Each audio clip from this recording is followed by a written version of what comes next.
Recording yourself on classical guitar can sometimes be a little bit affronting.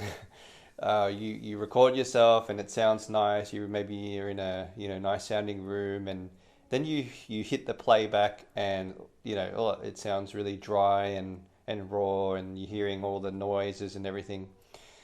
So I want to show you the settings that I use to help bring a raw sounding recording to something that sounds heavenly and sparkling.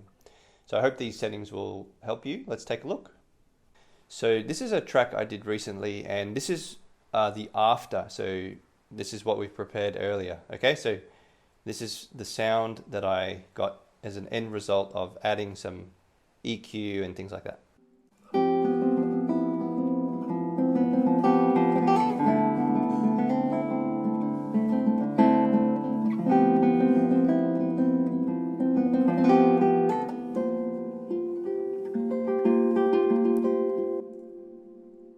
All right, so that's our finished product there.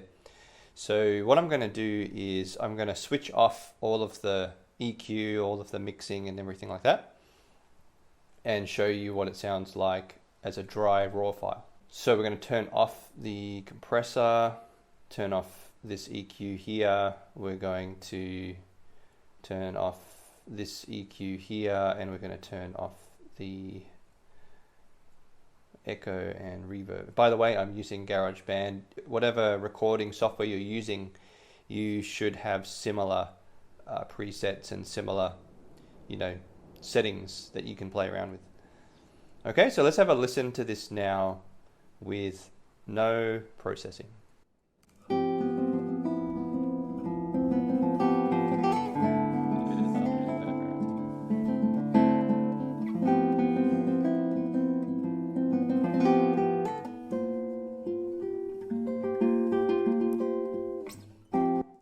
So you can hear it's a pretty nice sound to begin with, and I think that's important. If the better of a sound you can get that's raw, you want it to be warm and full, and to have a little bit of sparkle in it.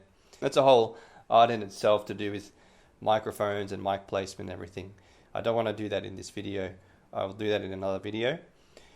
I just want to talk about post processing, and I think if even with an average or less than average sound with post-production processing, you can kind of salvage something. You can make it sound pretty good. So let's add a few things here. So what I usually do is I add a little bit of echo. I just eyeball it, and I add a bit of reverb. The reverb setting that I use here in GarageBand is the church setting. So they've got some presets there. I use the church one. Okay, so you can try out different ones. You can tweak the reverb a little bit as well, which I think I did a little bit. Just tweak those and just earball it a little bit. Okay, so I add those things to it. So a bit of echo, a bit of reverb. I add a bit of compression just to boost it a little bit, boost the softs and taper off the louds a little bit. And then I add a bit of this EQ as well, and I'll add a bit of ambience to it. So that's it for the controls there. And then I go to EQ and I go to master. You can do it in either track or master. And I like this one, funnily enough, classic vocal. I feel like it adds a bit of clarity, but also a bit more warmth and a bit of sparkle to it. So I'll switch that on, and you can see what it's doing. It's cutting down the really low frequencies, it's cutting down the really high, it's boosting up the mids a little bit there. And this is what we get now, back to, which should be something close to what I showed you at the start.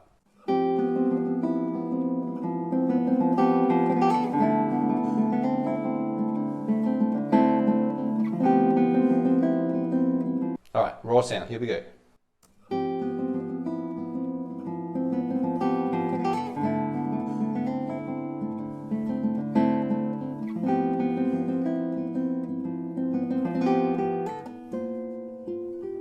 So I hope that gives you a bit of an idea. It's very basic. I think I'm not really measuring anything, or I'm just using my ear, and these are the settings that I've found to work quite well.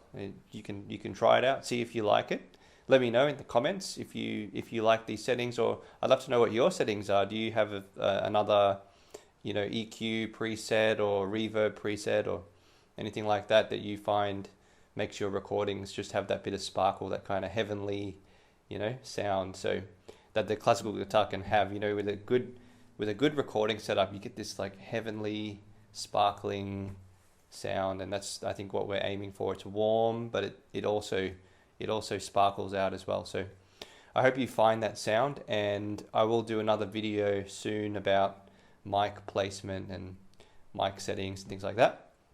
But for now, hope that helps. See you next time.